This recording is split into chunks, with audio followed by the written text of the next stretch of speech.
Hello friends, आपका स्वागत है एक के क्लासेस में। तो आज हम लोग संस्कृत का 50 वीवीआई ऑब्जेक्टिव क्वेश्चन पढ़ेंगे, जो कि हमारे एग्ज़ामों के लिए काफ़ी ज़्यादा इम्पोर्टेंट होने वाला है।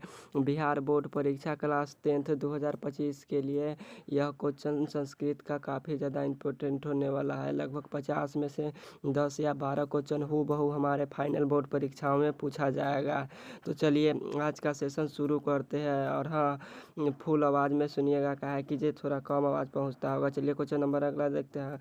नेक्स्ट फर्स्ट नंबर क्वेश्चन है, संस्कार कितने होते हैं? संस्कार कितने होते हैं? तो संस्कार 16 होते हैं और इसका राइट आंसर बी होगा। और 16 संस्कारों को कितने भागों में बांटा गया है? तो 16 संस्कारों को 5 भागों में बांटा गया है। चलिए क्वेश्चन नंबर अगला देखते हैं। अगला नंबर क्वेश्चन है, किसके शासनकाल में पाटलिपुत्र की अधिक समृद्धि हुई? किसके शासनकाल में पाटलिपुत्र की अधिक समृद्धि हुई? तो इसका राइट आंसर ये होगा, चंद्रगुप्त मौर्य के शासनकाल में। चलिए क्वेश्चन अगला नंबर देखते हैं। अगला नंबर क्वेश्चन है, मंगलम पाठ कहाँ से संकलित है? मंगलम पाठ कहाँ से संकलित है? तो यह उपनिषद से संकलित है। इसका राइट आंसर सी होगा। चलिए क्वेश्चन नंबर अगला देखते हैं। अगला नंबर क्वेश्चन है, बाघ के हाथ में क्या था? बाघ के हाथ में क्या था? तो बाघ के हाथ में सोने का कंगन था। इसका राइट आंसर ये होगा। चलिए क्वेश्चन नंबर अगला देखते हैं। अगला नंबर क्वेश्चन है, भगवान बुद्ध का समय पाटलिपुत्र का क्या नाम था? भगवान बुद्ध के समय पाटलिपुत्र का क्या नाम था? तो भगवान बुद्ध के समय पाटलिपुत्र का नाम पाटलिग्राम था। इसका राइट आंसर बी होगा। और पाटलिपुत्र का नया नाम क्या है? तो पाटलिपुत्र का नया नाम पटना है। पाटलिपुत्र का नया नाम क्या है? तो पाटलिपुत्र का नया नाम पटना है। चलिए क्वेश्चन नंबर अगला देखते हैं। अगला नंबर क्वेश्चन है, परम सुख देने वाली है। परम सुख देने वाली क्या है? तो विद्या, अहिंसा, संतति, तपस्या। तो इसका राइट आंसर हो जाएगा ए, परम सुख हमें विद्या से मिलती है। जितना अध्ययन करेंगे उतना हमें अच्छा होगी।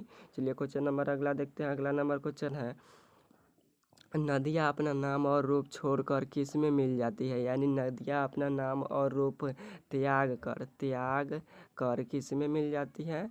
त्याग कर किस में मिल जाती है? तो यह समुद्र में मिल जाती है। इसका राइट आंसर ये होगा।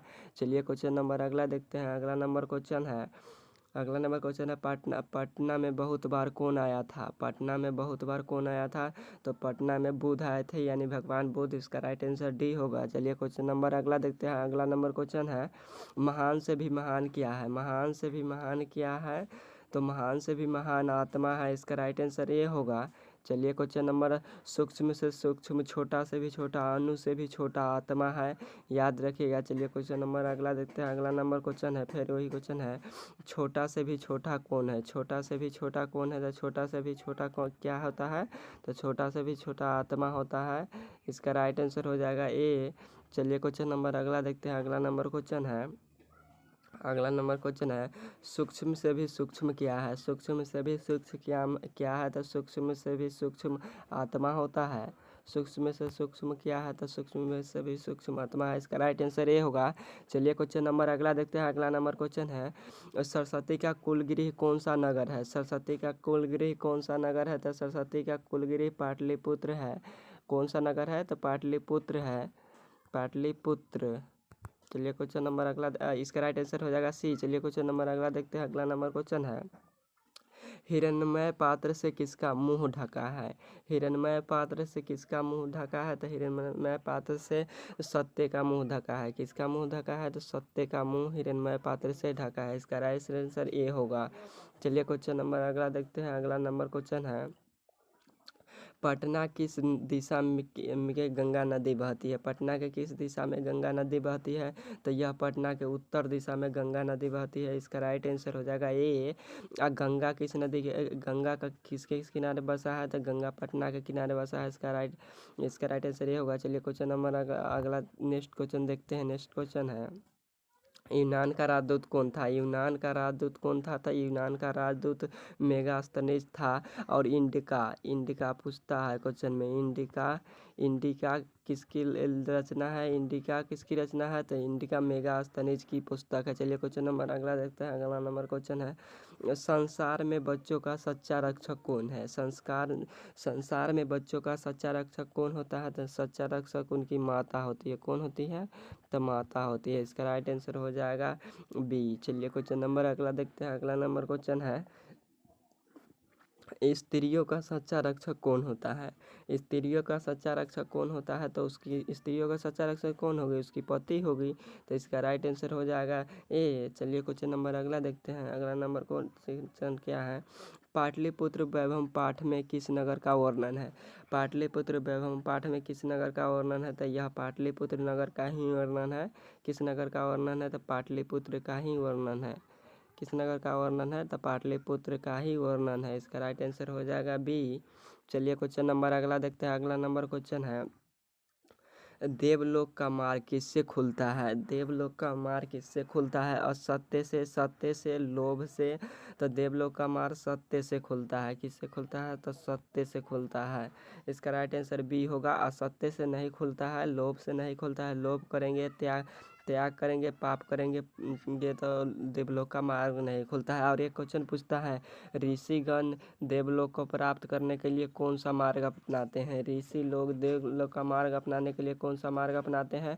तो वह भी सत्य का ही मार्ग अपनाते हैं। क्या किस चीज़ का मार्ग अपनाते हैं? तो सत्य का ही, याद रखेगा। चलिए क्वेश्चन नंबर अगला देखते हैं। अगला नंबर क्वेश्चन है, राजशेखर की रचना इनमें से कौन सी है? राजशेखर की रचना कौन सी है? तो राजशेखर का रचना काव्य मीमांसा है। इसका राइट आंसर ये होगा। और योग दर्शन की रचना किसने है? पतंजलि। योग दर्शन की रचना किसने की? पतंजलि। पतंजलि पतंजलि ने। योग दर्शन की रचना किसने की है? पतंजलि ने। चलिए क्वेश्चन नंबर अगला देखते हैं। अगला नंबर क्वेश्चन है, वेद कितने प्रकार के होते हैं? वेद कितने प्रकार के होते हैं? तो वेद 4 प्रकार के होते हैं। इसका राइट आंसर हो जाएगा बी। और ऋग्वेद, यजुर्वेद, अर्थवेद और सामवेद। चलिए क्वेश्चन नंबर अगला देखते हैं। अगला नंबर क्वेश्चन है, कौमुदी महोत्सव किस ऋतु में मनाया जाता था? और कौमुदी महोत्सव कहाँ मनाया जाता था? तो पटना यानी पाटलिपुत्र में मनाया जाता था। और किस महोत्सव के अवसर पर दिखाई पड़ता था? तो यह दुर्गा पूजा के अवसर पर दिखाई पड़ता था। दुर्गा पूजा के अवसर पर दिखाई पड़ता था। तो इसका राइट, और किस ऋतु में मनाया जाता था? तो यह शरद ऋतु में मनाया जाता था। इसका राइट आंसर डी होगा। चलिए क्वेश्चन नंबर अगला देखते हैं। अगला नंबर क्वेश्चन है, परमात्मा कहाँ रहते हैं? परमात्मा कहाँ रहते हैं? तो परमात्मा एकत्र, सर्वत्र, अन्यत्र, इनमें से भी कोई जगहों पर नहीं। तो इसका राइट आंसर हो जाएगा बी, सर्वत्र। परमात्मा हर जगहों पर होते हैं। परमात्मा हर जगह पर होता है, हर जगह पर। चलिए क्वेश्चन नंबर अगला देखते हैं। अगला नंबर क्वेश्चन क्या है? अगला नंबर क्वेश्चन है, पटना नगर की पालिका देवी कौन है? पटना नगर की पालिका देवी कौन है? तो पटना नगर की पालिका देवी पटन देवी है। पटन देवी कौन है? पटन देवी है। इसका राइट आंसर हो जाएगा सी। चलिए क्वेश्चन नंबर अगला देखते हैं। अगला नंबर क्वेश्चन है, किस पुरुष को अपनी मृत्यु आने की जानकारी हो जाती है? किस पुरुष को अपनी मृत्यु आने की जानकारी हो जाती है? साधक को, असाधक को, मूर्खों को, राजा को। तो इसका राइट आंसर हो जाएगा ये, साधक पुरुष को मृत्यु आने की जानकारी हो जाती है। चलिए क्वेश्चन नंबर अगला देखते हैं। अगला नंबर क्वेश्चन है, पाटलिपुत्र नगर में क्या प्रसिद्ध है? पाटलिपुत्र नगर में क्या प्रसिद्ध है? तो पाटलिपुत्र नगर में गोलघर अवस्थित है। इसका राइट आंसर हो जाएगा बी। और गोलघर का निर्माण कब हुआ था? तो 1786 ईस्वी में हुआ था। गोलघर का निर्माण कब हुआ था? तो 1786 में हुआ था। यह क्वेश्चन पूछता है। और गोलघर कहाँ स्थित है? तो पटना में स्थित है, यानी पाटलिपुत्र में। तारामंडल, सचिवालय, संजय गांधी जैविक उद्यान, महात्मा गांधी सेतु पुल, ये सभी पाटलिपुत्र यानी पटना में स्थित है। चलिए क्वेश्चन नंबर अगला देखते हैं। अगला नंबर क्वेश्चन देखते हैं। अगला नंबर क्वेश्चन है, किस साहित्य ग्रंथ में पाटलिपुत्र के हजारों वर्षों का पुराना नाम का वर्णन है? किस साहित्य में पाटलिपुत्र के पुराना के हजारों वर्षों का नाम का वर्णन है? तो इसका राइट आंसर हो जाएगा, चलिए फिर से एक बार बोलते हैं, किस साहित्य ग्रंथ में पाटलिपुत्र के हजारों वर्षों का पुराना नाम का वर्णन है? तो यह इसका राइट आंसर हो जाएगा मुद्रा राक्षस, सी होगा इसका राइट आंसर। मुद्रा राक्षस का किसने लिखा है? तो विशाखापत्तनम ने लिखा है, विशाख दत्त ने, सॉरी विकास दत्त ने। चलिए क्वेश्चन नंबर अगला देखते हैं। अगला नंबर क्वेश्चन है, अगला नंबर क्वेश्चन देखते हैं।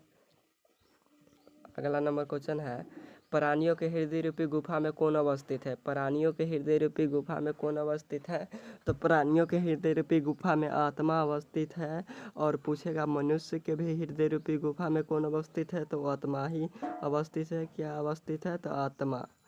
क्या अवस्थित है? आत्मा। इसका राइट आंसर ये होगा। चलिए क्वेश्चन नंबर अगला देखते हैं। अगला नंबर क्वेश्चन है, अगला नंबर क्वेश्चन है, मंगलम पाठ में कितने मंत्र हैं? मंगलम पाठ में कितने मंत्र हैं? तो मंगलम पाठ में 5 मंत्र है। इसका राइट आंसर बी होगा। चलिए क्वेश्चन नंबर अगला देखते हैं। अगला नंबर क्वेश्चन है, गांधी सेतु पुल किस नदी पर स्थित है? गांधी सेतु पुल किस नदी पर स्थित है? तो यह गंगा नदी पर स्थित है। और पटना किस नदी के किनारे अवस्थित है? तो गंगा नदी के किनारे अवस्थित है। और महात्मा गांधी सेतु पुल किस नगर में स्थित है? तो पटना में स्थित है। किस नगर में स्थित है? तो पटना में। चलिए इसका राइट आंसर ये होगा गंगा नदी। चलिए क्वेश्चन नंबर अगला देखते हैं। अगला नंबर क्वेश्चन है, अगला नंबर क्वेश्चन है, महात्मा गांधी सेतु पुल किस नगर में स्थित है? आगे बताए थे, ये ऊपर का क्वेश्चन यही था। महात्मा गांधी सेतु पुल किस नगर में स्थित है? तो यह पटना नगर में स्थित है। इसका राइट आंसर ये हो जाएगा। चलिए क्वेश्चन नंबर अगला देखते हैं। अगला नंबर क्वेश्चन है, शरीर में सदैव स्थित रहने वाला मनुष्य का महान शत्रु कौन है? शरीर में सदैव स्थित रहने वाला मनुष्य का महान शत्रु कौन है? तो ये आलस्य है। इसका राइट आंसर हो जाएगा डी, आलस्य। आलस जो होता है ना, आलस, आलस मनुष्य का सदैव शरीर में स्थित रहता है। इसीलिए आलस हमें नहीं करना चाहिए, दया करना चाहिए। लोभ, काम, क्रोध ये सब नहीं करना चाहिए। चलिए क्वेश्चन नंबर अगला देखते हैं। अगला नंबर क्वेश्चन है, भीखन टोला, सॉरी यहाँ टाइपिंग मिस्टेक होगा, टोला होगा। भीखन टोला को देखने कौन आया था? तो अध्यापक, शिक्षक, लेखक, कवि। तो इसका राइट आंसर हो जाएगा बी, शिक्षक देखने आया था भीखन टोला गाँव का। भीखन टोला गाँव कहाँ स्थित है? तो बिहार में स्थित है। भीखन टोला कहाँ स्थित है? तो भीखन टोला बिहार में स्थित है। कहाँ स्थित है? बिहार में। चलिए क्वेश्चन नंबर अगला देखते हैं। अगला नंबर क्वेश्चन है, अगला नंबर वही क्वेश्चन है, भीखन टोला किस राज्य में स्थित है? भीखन टोला किस राज्य में स्थित है? तो यह बिहार में स्थित है। चलिए क्वेश्चन नंबर अगला देखते हैं। अगला नंबर क्वेश्चन है, अगला नंबर क्वेश्चन है, गुरु गोविंद सिंह जी का जन्म कहाँ हुआ था? तो गुरु गोविंद सिंह जी का जन्म कहाँ हुआ था? तो गुरु गोविंद सिंह जी का जन्म पटना में हुआ था। इसका राइट आंसर हो जाएगा ए। चलिए क्वेश्चन नंबर अगला देखते हैं। अगला नंबर क्वेश्चन है, गोल घर का निर्माण कब हुआ था? आगे भी बताए थे गोल घर का निर्माण कब हुआ था। तो गोल घर का निर्माण 1786 ईस्वी में हुआ था। कब हुआ था? तो 1786 ईस्वी में। इसका राइट आंसर हो जाएगा सी। चलिए क्वेश्चन नंबर अगला देखते हैं। अगला नंबर क्वेश्चन है, गुरु गोविंद सिंह जी का जन्म कब हुआ था? गुरु गोविंद सिंह जी का जन्म कब हुआ था? तो 1699 ईस्वी में हुआ था। इसका राइट आंसर हो जाएगा सी। चलिए क्वेश्चन नंबर अगला देखते हैं। अगला नंबर क्वेश्चन है, पुरंदर का पर्यायवाची क्या, सॉरी पुरंदर का पर्याय कौन है? पुरंदर का पर्याय कौन होता है? तो पुरंदर का पर्याय होता है इंद्र। इसका राइट आंसर हो जाएगा ए, इंद्र को पुरंदर कहा गया है। चलिए क्वेश्चन नंबर अगला देखते हैं। अगला नंबर क्वेश्चन है, नगर के समीप किसका बहुत सारा उत्पादन होता है? नगर का समीप किसका बहुत सारा उत्पादन होता था? तो यह किसका उत्पादन होता था? तो फूलों का। किसका होता था? तो फूलों का। चलिए क्वेश्चन नंबर सॉरी इसका राइट आंसर हो जाएगा बी, फूलों का। चलिए क्वेश्चन नंबर अगला देखते हैं। अगला नंबर क्वेश्चन है, पथिक कहाँ फंस गया था? यानी पथिक कहाँ स्नान कर रहा था? तो पथिक तालाब में स्नान कर रहा था। और कहाँ फंस गया था? तो कीचड़ में। कहाँ फंस गया था? तो कीचड़ में फंस गया था। कीचड़ में। कहाँ फंस गया था? तो कीचड़ में। और पथिक को कौन खा लिया? तो बाघ खा लिया। पथिक को कौन खा लिया? तो बाघ ने खा लिया। चलिए क्वेश्चन नंबर अगला देखते हैं। अगला नंबर क्वेश्चन है, सिख संप्रदाय के 10वें और अंतिमवें गुरु कौन थे? 10वें और अंतिम में भी लास्ट वाला गुरु भी कौन थे? अंतिम। अंतिम गुरु भी पूछ लेगा और 10वें गुरु भी पूछ सकता है। तो इसका राइट, ये दोनों का ही राइट आंसर हो जाएगा ये, गुरु गोविंद सिंह। और गुरु गोविंद सिंह का जन्म कब हुआ था? तो 1699 ईस्वी में हुआ था। कब हुआ था? 1699 में। चलिए क्वेश्चन नंबर अगला देखते हैं। अगला नंबर क्वेश्चन है, किसने कहा था कि पाटलिपुत्र नगर एक दिन महानगर होगा? पाटलिपुत्र नगर में बार बार कौन आया था? तो भगवान बुद्ध आए थे। और किसने कहा था कि पाटलिपुत्र नगर एक दिन महानगर होगा परंतु इसे आग पानी और युद्ध का सदैव भय बना रहेगा? तो यह भगवान बुद्ध ने कहा था। इसका राइट आंसर ए होगा।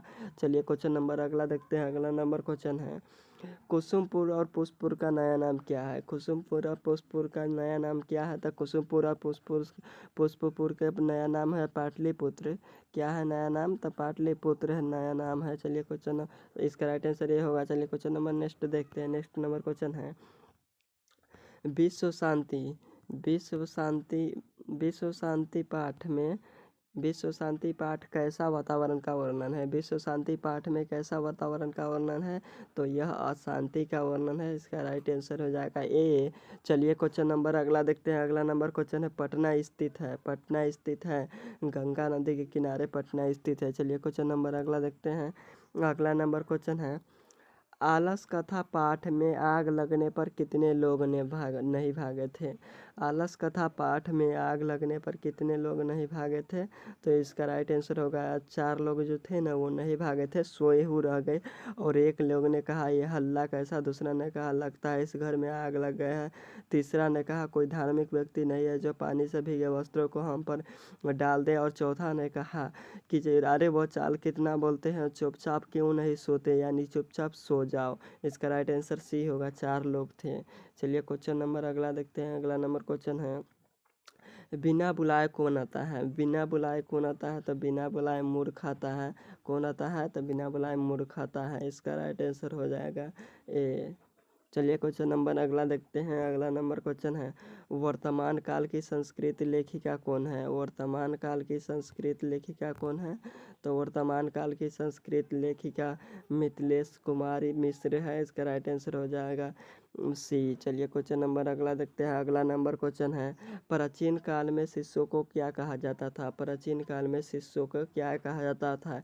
यानी बच्चों का। प्राचीन काल में बच्चों को क्या कहा जाता था? बच्चों को प्राचीन प्राचीन या वैदिक, वैदिक भी हो सकता है, प्राचीन या वैदिक काल में बच्चों को क्या कहा जाता था? तो उन्हें ब्रह्मचारी कहे जाते थे। इसका राइट आंसर बी होगा।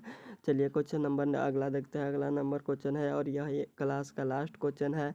अगर चैनल पर नए आए हैं तो चैनल को सब्सक्राइब, लाइक, शेयर, कमेंट जरूर कीजिएगा। और आज का क्लास कैसा लगा ये भी कमेंट में बताइएगा। और 50 में से आपका कितना प्रश्न सही भी हुआ ये भी कमेंट में बताइएगा। और 50 में से लगभग 12 या 14 क्वेश्चन पूछा ही जाएगा हमारे फाइनल मैट्रिक परीक्षा में। हमारे फाइनल मैट्रिक परीक्षा के लिए यह संस्कृत का 50 ऑब्जेक्टिव क्वेश्चन काफ़ी ज़्यादा इम्पोर्टेंट था। तो 50 नंबर क्वेश्चन है, शिक्षक कैसा था? शिक्षक कैसा था? तो शिक्षक नवीन दृष्टि संपन्न था। और शिक्षक भिखनटोला गांव में कौन आया था? तो शिक्षक आया था भिखनटोला गांव में का किसका वर्णन है? तो राम प्रवेश राम का वर्णन है। वही स्नातक परीक्षा लास्ट में पास करते हैं। और अगला नंबर क्वेश्चन देखते हैं। सॉरी एक क्वेश्चन और है, वन क्वेश्चन है, वेदांग कितने होते हैं? वेदांग कितने होते हैं? तो वेदांग 6 प्रकार के होते हैं। इसका राइट आंसर सी होगा। तो आज का क्लास यहीं पर समाप्त हुआ। फिर नेक्स्ट क्लास में मिलेंगे।